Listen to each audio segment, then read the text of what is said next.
Welcome to Working Smarter, Concise Compliance Conversations featuring Wendy Rubis, sponsored by VillageMD, primary care physicians. Practice medicine the way you've always wanted. Data, resources, and clinical decision support to care for your patients inside and outside the exam room.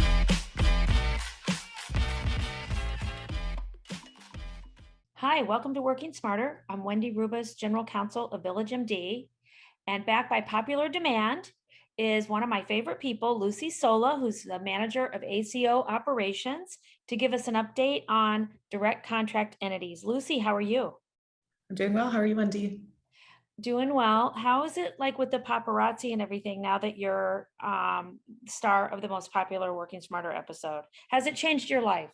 It's changed my life entirely. I can't go anywhere without being stopped. Everyone just bows down, asks for my autograph. It's insane. I know. They stalk my dog. They need to know what he's up to, report it out. So yeah, it's a full thing. Well, I'm so glad to have you back because, you know, direct contract entities are complicated and confusing, and people are very curious about them. And I find it's very hard to get good information. It's either way too much or too high level. So just as a quick refresher, Lucy, let's just zoom out a minute and just say, how did we get here in terms of what is the DCE program? And I think most people know that when a person becomes of age to qualify for Medicare, they make an election and they choose Medicare Advantage or they choose fee for service. And fee for service is just how it sounds. Once a patient is in that pathway, they don't elect further. They don't elect whether they're in an ACO or now a DCE. When they're in Medicare Advantage, a payment is different. It's a capitated payment. It's paid to a private health insurance company who manages the cost of care based on acuity diagnosis codes of the patients. And so if it goes real well, there's a benefit in terms of a savings that's kept by that private insurance company. And once a patient is in that, then they have another election to make, PPO, HMO, or other. The bottom line is it's very confusing for patients. Many times they really don't know what they're in, but the payment is very different for the two. Adding to the confusion, though, is if we go and look at, we've got a picture here of the difference. Although these two programs, Medicare Advantage and DCE, come out of different payment, like DCE comes from fee for service, Medicare Advantage, is a totally different program. They're starting to blend back because this is in both cases, there's a capitated payment and a benefit for reduction in cost. And so in some ways, these two options are converging in a sense in different ways. Is that how you see it, Lucy? That is, I think they really what they were trying to do, and I don't know, I wasn't the policymaker, but I assume that they saw the success that they were seeing in Medicare Advantage and wanted to model it in a way that felt right for Medicare fee for service. So I think that they took a lot of the model, a lot of the regulations and operational methods from Medicare Advantage and modeled a lot of it in direct contracting. And then I think that the biggest difference for me between the two is I think that in direct contracting, it's going directly to a physician or physician group. And it's not guaranteed that it would be a private insurance company that is in between Medicare and the doctor in the same way it is in Medicare Advantage. And I think that's a big deal. I think it's a signal that they think that the future is with primary care and making sure that providers are involved in the care of their patients and payment of healthcare costs. So I think that's how I direct contracting. So it takes out the middleman, all that cost and expense, but it also puts more risk potentially and more reward on the doctor. Yep. Now, take a look at how Medicare Advantage is kind of like you go off on the fork in the road. Medicare Advantage is on the left, fee for service is on the right. But in another sense, I think that there are some comparisons to Medicare Advantage and fee for service that kind of help explain. So we've got this picture where the dotted lines show payment. In Medicare Advantage, a private insurance company steps in and administers payment, and that insurance company deals with Medicare. So the payment goes from Medicare to through to the insurance company, through to the physician. Direct contracting is similar in some ways because you're going to create a plan, you're going to create a lot of the synergies that were achieved in Medicare Advantage in a way that the ACOs really could not, but it takes that private carrier out of the middle. And so, just for people listening, that's really why it's direct contracting. Hopefully that explains it. Although I understand we're going to talk about a name change.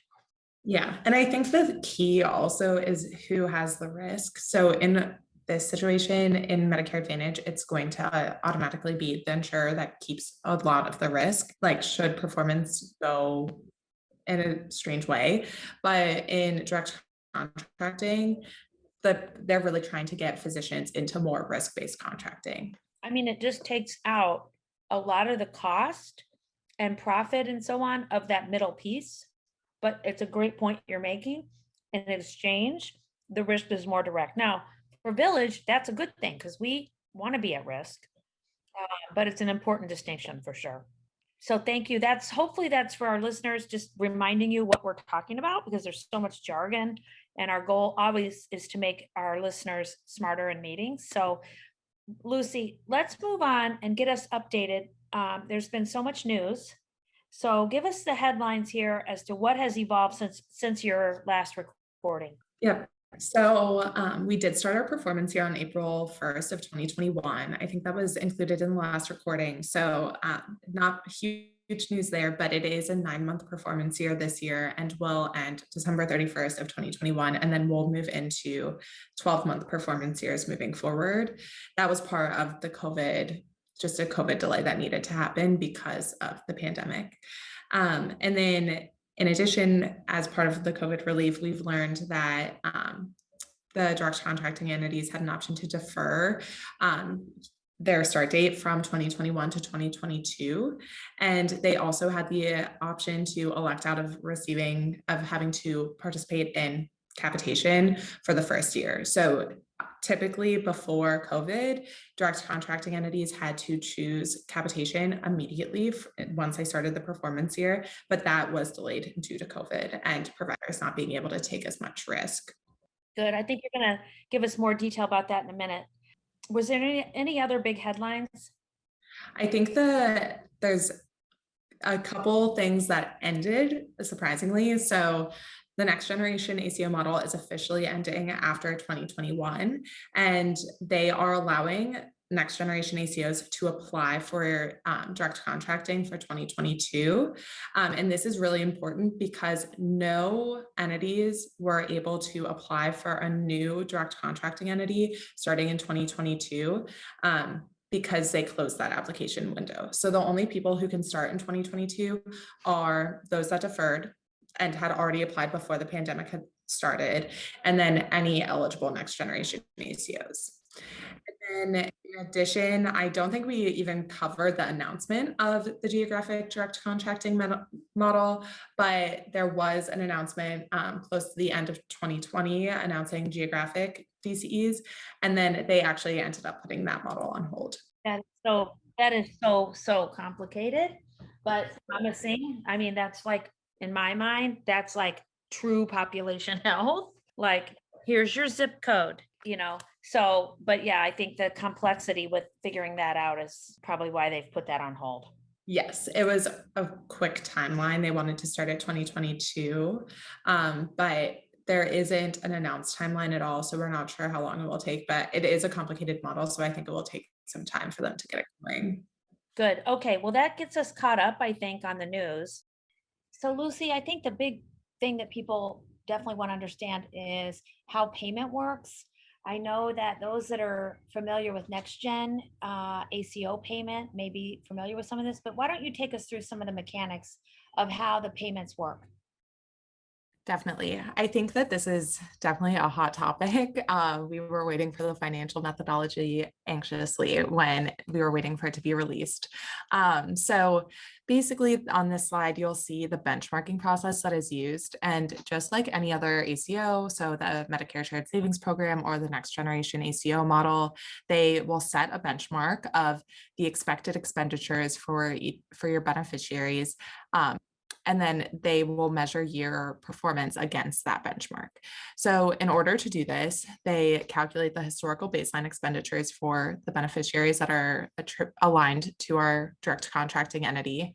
And then they'll go ahead and trend the historical baseline expenditures forward. So that way it's in terms of the current performance year.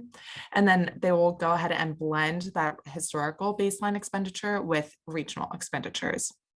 And then once they blend in that regional rate, they'll risk adjust it. So the one thing I want to call out here is that in the standard direct contracting entity model and the new entrant direct contracting entity model, you are subject to a plus or minus 3% risk score cap.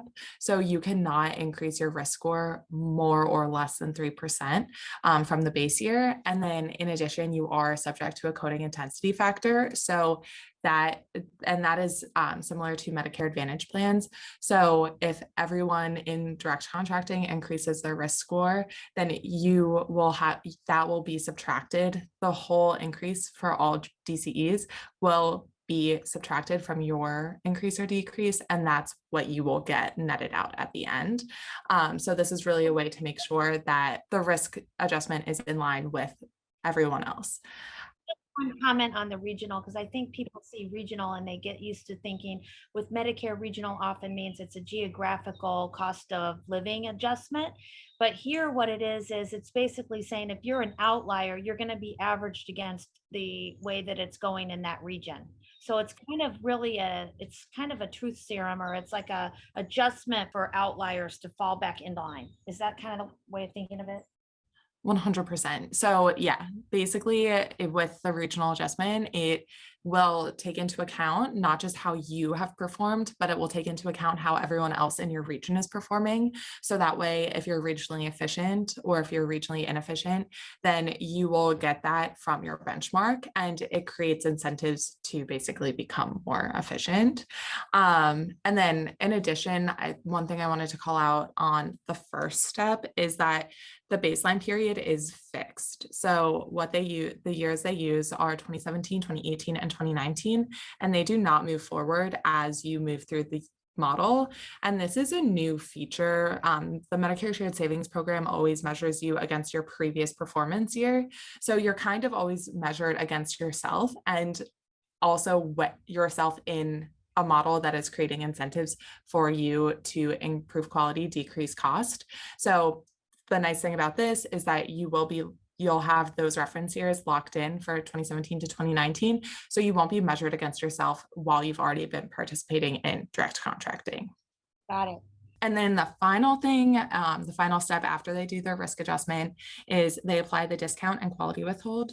So professional direct contracting entities do not have a discount taken off their benchmark. Global DCEs or GPDCs do have a discount applied, and that is outlined on the slide. And then in addition, there is a quality withhold of 5% for all direct contracting entities, and you earn it back based on your quality performance. Well, that's obviously very simple and easy to understand, all of that, Lucy. Straightforward.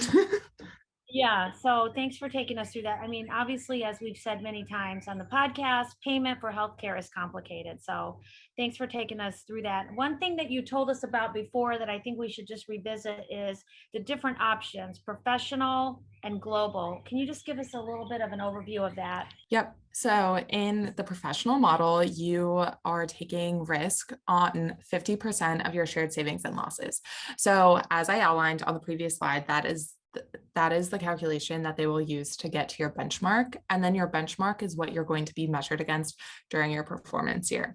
So basically in the professional option, if you generate savings compared to your benchmark, then you are splitting those savings. 50% you will keep, and then 50% will go to Medicare.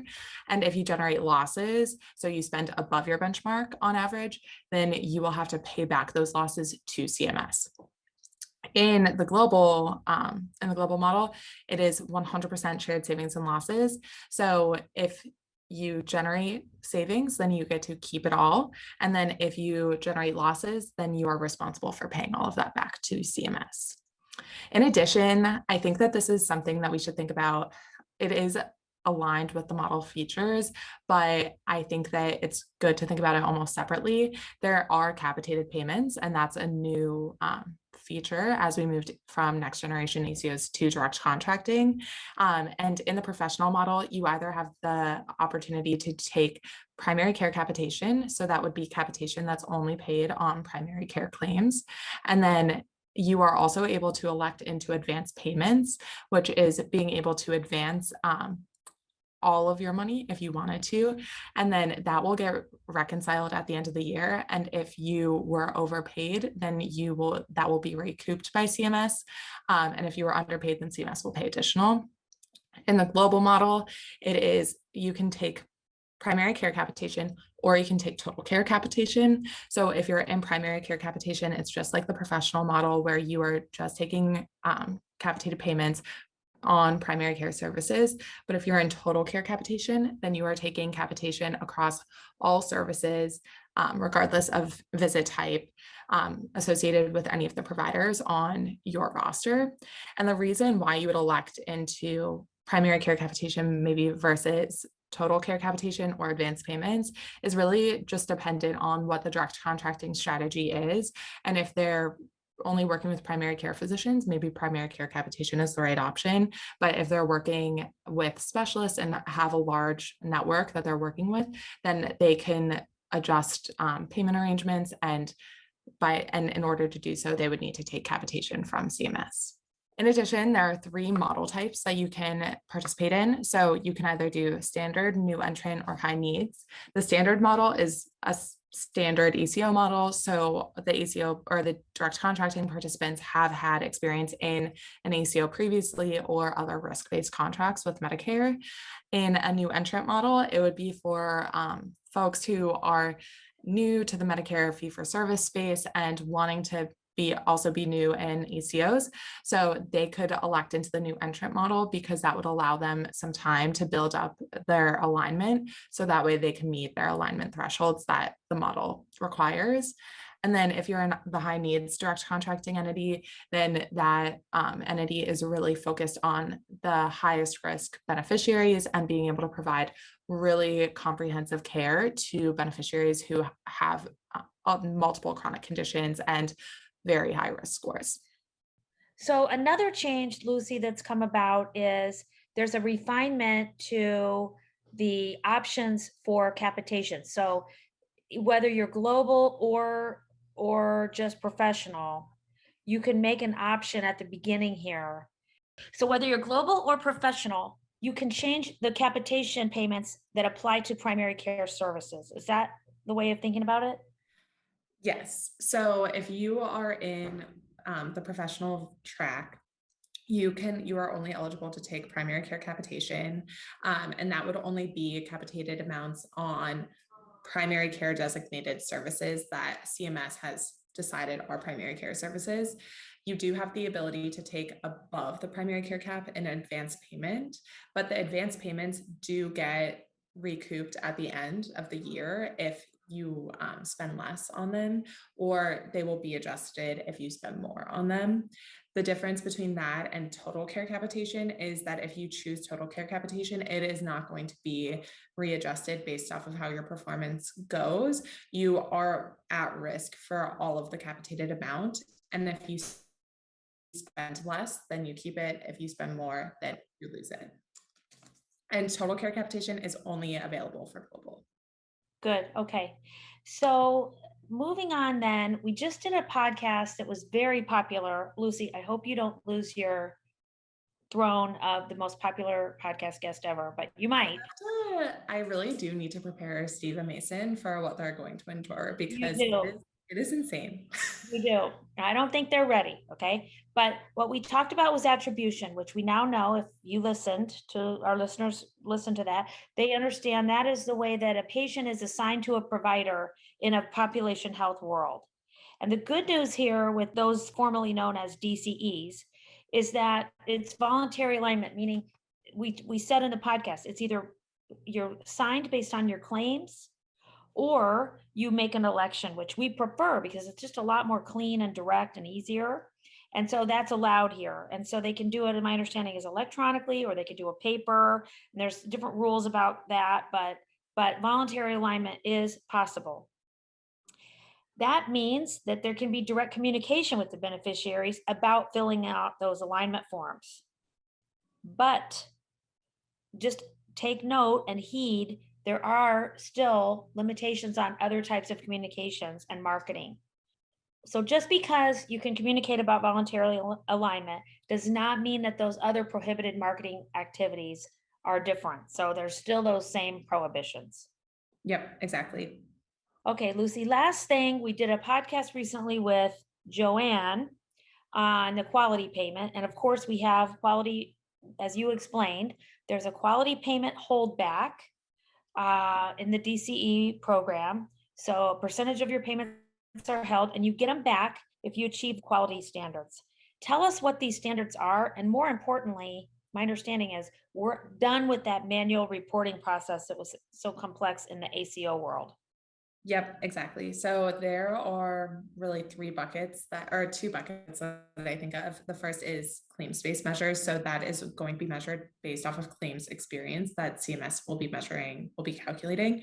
For the first year, there are two claims-based measures. The first is all condition readmissions, and that is really just measuring how the DCE is doing on their readmissions. And then the second claims-based metric is going to be risk standardized acute admission rates for patients with multiple chronic conditions. So they're trying to measure really how much are your patients that have chronic conditions getting admitted into the hospital.